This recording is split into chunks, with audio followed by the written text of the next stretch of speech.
السلام علیکم ناظرین، ایکسپرٹ اپڈیٹس ٹی وی میں خوش آمدید۔ ناظرین، ویڈیو شروع کرنے سے پہلے آپ سے ریکویسٹ ہے چینل کو سبسکرائب اور ویڈیو کو لائک کریں۔ پب جی کھیلتے ہوئے بھارتی نوجوان کے عشق میں مبتلا ہونے والی سیما حیدر کو نوئیڈا کی فیملی کورٹ نے طلب کر لیا ہے۔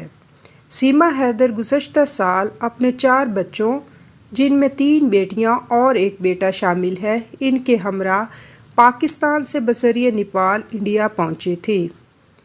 ان کے شوہر اس وقت سعودی عرب میں مقیم تھے۔ سیما کا تعلق پاکستان کے صوبہ سندھ سے ہے اور وہ شادی کے بعد اپنے شوہر کے ہمراہ کراچی میں بھی مقیم رہی ہیں۔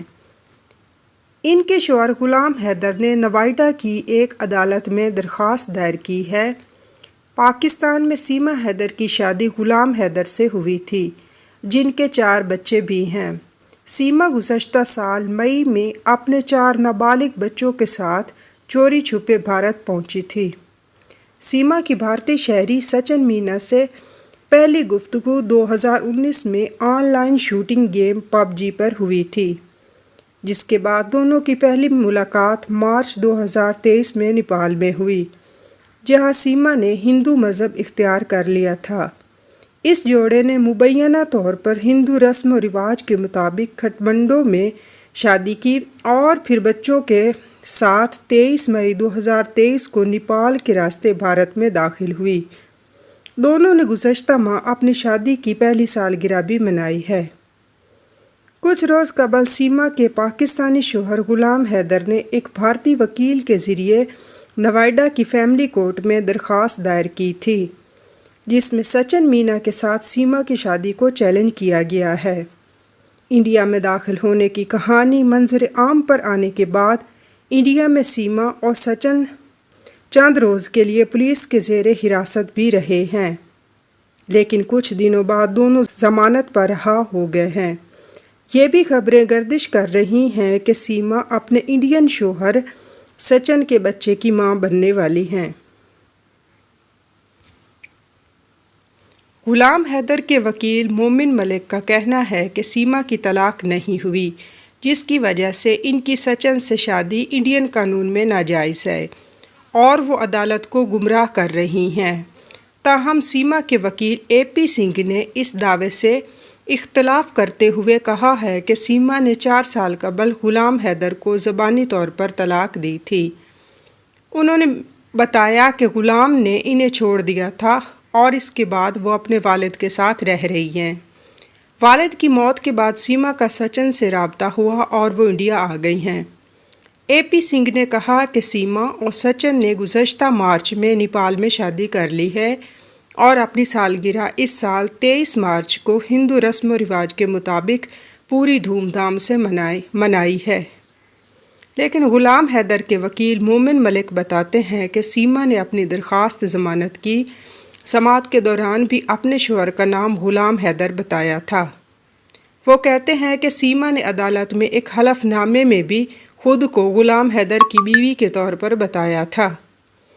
انہوں نے کہا ہے کہ سیما نے کوئی ثبوت پیش نہیں کیا اور نہ ہی عدالت میں کوئی دستاویز جمع کرائی ہے کہ انہوں نے غلام حیدر کو طلاق دی ہے۔ وہ سوال پوچھتے ہیں کہ جب آپ کی شادی سچن سے مارچ 2023 میں ہو گئی تھی تو آپ نے عدالت سے ضمانت حاصل کرتے وقت غلام حیدر کا نام دستاویزات میں کیوں استعمال کیا؟ غلام حیدر نے ایک انڈین وکیل کے ذریعے سیما پر بے ایمانی، مجرمانہ سازش، 2 برادریوں کے درمیان دشمنی پیدا کرنے اور انڈیا میں غیر قانونی داخلے کی دفعات کے تحت مقدمہ دائر کیا۔ انہوں نے کہا کہ سیما کی تمام دستاویزات میں غلام حیدر ان کے شوہر ہیں۔ انہوں نے اپنے شوہر کو دھوکہ دیا، عدالت میں جھوٹ بولا اور اب وہ انڈیا میں غیر قانونی طور پر رہ رہی ہیں۔ مومن ملک کا کہنا ہے کہ عدالت نے مقامی پولیس کو نوٹس جاری کرتے ہوئے 18 اپریل تک رپورٹ پیش کرنے کا حکم دیا۔ مومن ملک کے مطابق غلام حیدر نے پاکستان کی NGO انصار برنی ٹرسٹ کے ذریعے ان سے رابطہ قائم کیا۔ حال ہی میں ایک ویڈیو منظر عام پر آئی ہے جس میں دعویٰ کیا گیا کہ ان کے اہل خانہ کی مالی حالت اچھی نہیں۔ لیکن جمعرات کو مقامی میڈیا نے اطلاع دی کہ ایک پروڈکشن کمپنی نے گریٹر نوئیڈا میں سیما کی رہائش گاہ کا دورہ کیا اور انہیں ایک فلم میں انڈیا کی خفیہ ایجنسی را کا ایجنٹ کا کردار ادا کرنے کی پیشکش کی ہے۔ یہ فلم ادے پور میں ایک کنیا لال نامی درزی کے مذہبی انتہا پسند مسلمانوں کے ہاتھوں قتل کے ارد گرد گھومتی ہے۔ فلم کو جانی فائر فوکس نامی ایک پروڈکشن ہاؤس بنا رہا ہے۔ واضح ہے کہ سیما انڈیا میں انتخابات میں حصہ نہیں لے سکتی کیونکہ وہ انڈیا کی شہری نہیں، تاہم جماعت نے اعلان کیا تھا کہ انہوں نے صدر دروپدی مرمو کو سیما کی انڈین شہریت کی درخواست کے لیے خط لکھا ہے۔